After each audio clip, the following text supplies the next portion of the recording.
Espace TV.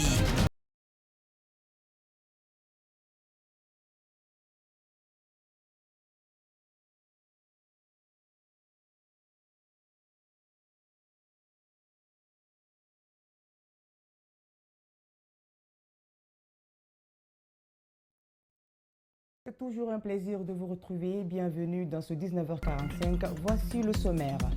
Dans son discours de Nouvel An, le président de la transition a annoncé des actions fortes, des allocations allant dans le sens de la réconciliation et de la refondation de l'État. Vous suivrez tout à l'heure le colonel Mamadou Doumbouya dans ce journal. Quelques mois après le début des travaux de construction de l'échangeur de Kabylie dans la préfecture de Dubreka, les riverains se plaignent entre autres de la poussière, de la lenteur des travaux et l'état des routes secondaires. Ils interpellent les autorités à faire face à cette situation.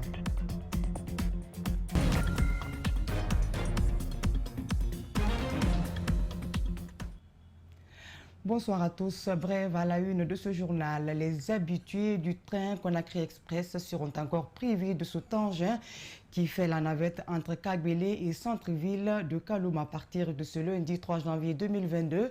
Le non-paiement des 2 mois derniers, novembre et décembre, de salaire au compte de l'année 2021 en est la cause. Tant qu'on n'a pas été payé, nous n'allons pas travailler, même le transport pour aller au boulot, nous n'avons pas, martèle-t-il. Vu cette situation qui se répète à chaque fois, ces employés comptent rencontrer le ministre des Infrastructures et des Transports, Yaya Sow, afin de pouvoir régler leurs problèmes. Dans son discours de Nouvel An, le président de la transition a annoncé des actions fortes, des actions allant dans le sens de la réconciliation et de la refondation de l'État.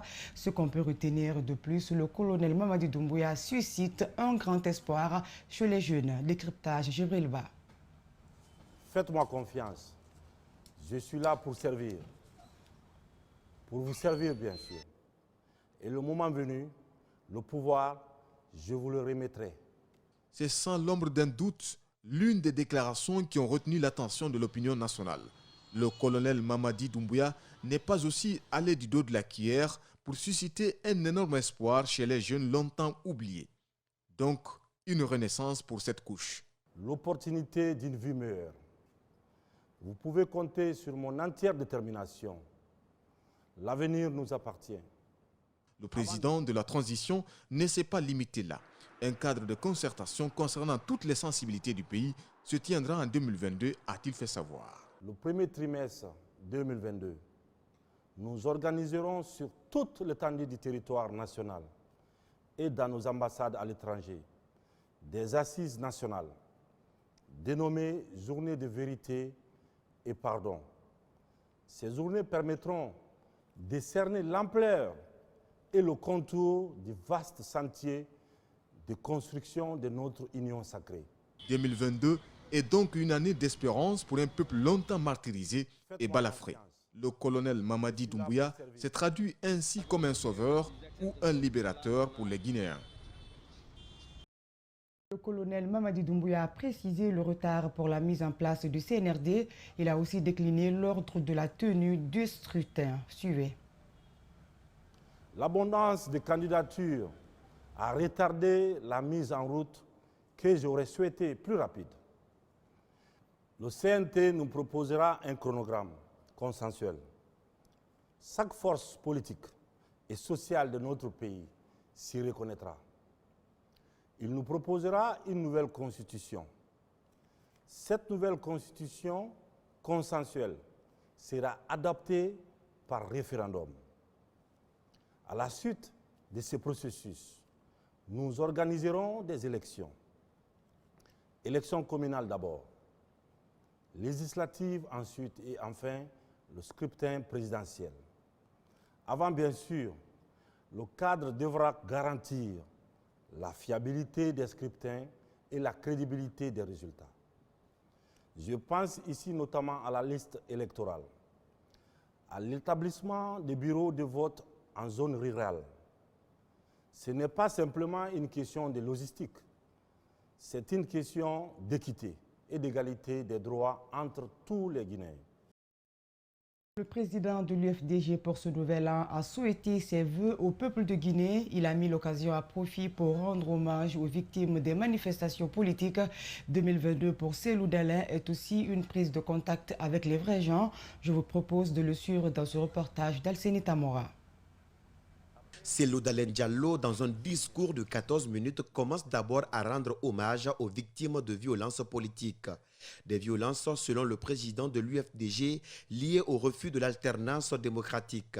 Ceux qui ont été enterrés nuitamment, à l'absence de leurs proches, dans des fosses communes, en pleine forêt, au lendemain du double scrutin du 22 mars. Je pense également à cette jeune fille, fauchée à Wanindara, par une balle, alors qu'elle était sortie acheter du pain. Le président de l'UFDG a aussi déploré la crise sanitaire qui a endeuillé de nombreuses familles.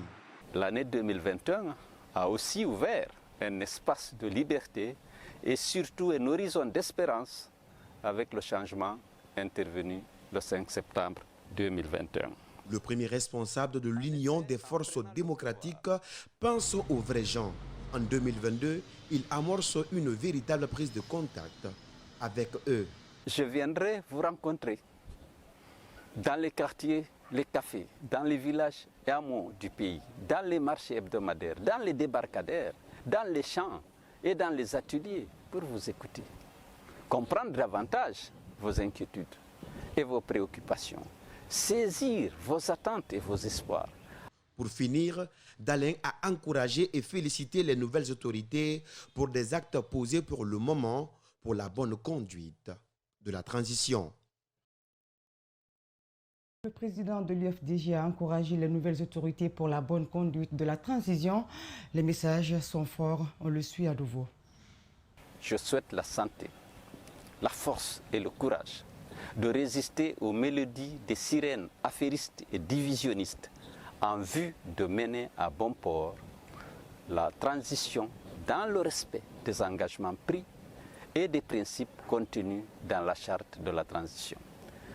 J'exhorte tous les acteurs de la transition à privilégier le dialogue et le consensus en vue de préserver la paix, la quiétude sociale et la stabilité dans notre cher pays. On poursuit ce journal. Des lits réduits en cendres, des matelas, des armoires et des postes téléviseurs. C'est le triste bilan d'un incendie qui s'est déclaré ce samedi dans une maison dans le district de Foulaya, sous-préfecture de Friguiagbé. Selon les victimes, un court-circuit qui serait à l'origine de cet incident. Aucun cas de mort n'est à déplorer, mais les sinistrés demandent l'aide aux bonnes volontés pour leur venir au secours. Reportage Aboubakar Silla, Jibril Kamara. L'année 2022 a mal démarré pour la famille Bangoura dans le district de Foulaya. L'unique maison qu'elle habitait depuis plusieurs années vient d'être consumée par les flammes d'un impressionnant incendie. Tous mes enfants étaient dans le salon, donc ma petite fille est allée pour chercher de l'eau pour boire. Donc elle a trouvé le feu sur mon lit. Donc elle a crié, mais dès qu'elle informe ses frères et sœurs, donc c'est trouvé que la porte était fermée. Elle a crié, et les enfants sont fuis pour sortir de la maison. Composée de 3 chambres, salon, magasin, douche et une salle à manger, cette maison a été complètement calcinée ce samedi aux environs de 12 heures. Dans ce sinistre, les victimes estiment avoir perdu tous leurs biens fruits de plusieurs années de dur labeur. Il y avait beaucoup de choses dans la maison parce que le lit était là-bas, micro-ondes, congélateur, moquette, friteuse, ruisselle, il y a beaucoup de choses, écran plat, il y a beaucoup de choses qui sont brûlées. Nos habits, tout est brûlé. Aussitôt déclaré, pour limiter les dégâts, les victimes ont très vite cherché à joindre les soldats du feu. Malheureusement, les sapeurs-pompiers ont joué le rôle du médecin après la mort. On a appelé les sapeurs-pompiers, mais ils ont refusé de venir. J'ai appelé mon ami, c'est mon ami qui est parti là-bas en criant. C'est pour cela qu'ils sont venus. L'ampleur du dégât n'a laissé aucun responsable de la localité indifférent. Dans la matinée de ce dimanche, le président du district de Foulaya était aussi sur les lieux pour réconforter le moral des sinistrés. Et il en a profité pour lancer un appel à l'endroit des bonnes volontés, notamment le chef de l'État, pour venir au secours de la famille victime. Je lance l'appel à monsieur le préfet. En plus, notre grand héros qui a libéré la Guinée, qui a donné l'espoir à la Guinée, le colonel Mamadi Doumbouya, nous pensons qu'il va voir ça et qu'il nous fasse un geste magnanime. En état de grossesse, la pauvre dame depuis hier, elle et ses enfants passent la nuit chez les voisins. L'État guinéen, dans sa campagne de récupération de son patrimoine, a répertorié plus de 1200 hectares. Cette réalité ne laisse insensibles les localités concernées, notamment Koya. Là-bas, dans les villages de Koulakoya, Madina et Donia, les habitants se disent surpris de l'opération d'expropriation des terres. Jibril Ba et Tcherno Sadouba sont allés les rencontrer. Voici leur reportage. En début de week-end, les habitants de Koulakoya, Yankoya et Madina dans la préfecture de Koya font une assise, pas de moindre. Ils se disent surpris de la volonté des autorités de les exproprier leurs terres. Dans ces localités, il est prévu la construction des logements sociaux.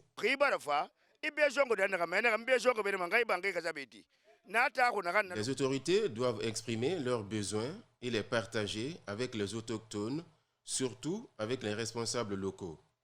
Si nous quittons ici, où nous allons partir? On n'a pas où aller.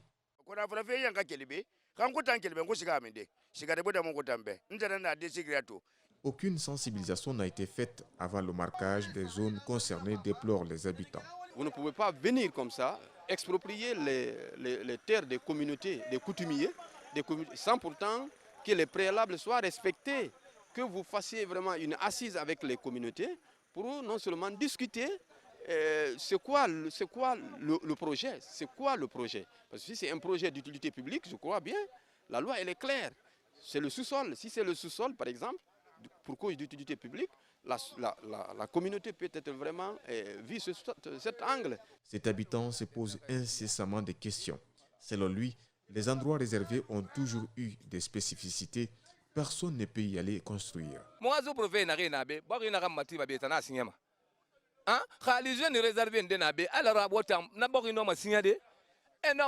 Toute parcelle achetée est signée par la sous-préfecture. Qui peut signer une zone réservée? L'habitat valide certains lieux. Pour nous, on dit que c'est une zone réservée. Ils agissent selon leurs intérêts. Je vais t'appeler tout à l'heure aussi pour lire un papier.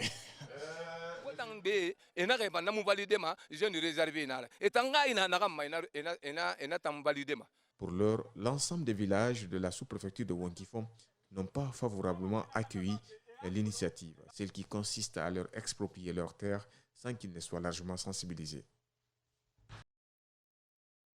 Quelques mois après le début des travaux de construction de l'échangeur de Kagbélé dans la préfecture de Dubreka, les riverains se plaignent entre autres de la poussière, de la lenteur des travaux et de l'état des routes secondaires. Ils interpellent les autorités à faire face à cette situation. Rosaline Goto-Monemou et Yacouba Traoré. Suivez. Nous sommes à Kagbélé, précisément au grand carrefour où se tiennent les travaux de construction de l'échangeur. Aux alentours, les citoyens se plaignent de la poussière qui se dégage à la suite du passage des engins roulants. Même sur les toits, les traces sont visibles. Les voiries à côté sont dégradées. On passe la journée ici dans la poussière, franchement. C'est ce qui nous fatigue, surtout la poussière. Il y a beaucoup de poussières qui me gênent ici, quoi. La population me fatigue à l'aile là. Je comprends la cause de poussière là, la route encore, c'est pas bon. Depuis quelques mois, ces travaux ont démarré. Les riverains déplorent la lenteur du projet. De se déplacer de Kagbélé à 36, le transport s'est augmenté. Avant, c'était 2 000 francs. Actuellement, tu demandes d'emprunter la moto, c'est 3 000 francs. Donc, c'est l'état de la route. Si la route, le travail est accéléré, donc on n'allait pas payer tout ceci. La poussière étant source de maladies, ces citoyens interpellent l'entreprise chargée du projet de construction de l'échangeur de procéder à l'arrosage régulier sur la déviation. Quand tu laisses le repas non couvert pour quelque temps, la poussière se pose dessus. La poussière nous fatigue, elle rentre même dans nos bureaux. L'entreprise ne prend pas le temps d'arroser. À perte de vue, ces travaux vont durer encore plusieurs mois. Cela ne laisse pas insensibles les citoyens qui se demandent sans répit à quand la fin de leur calvaire.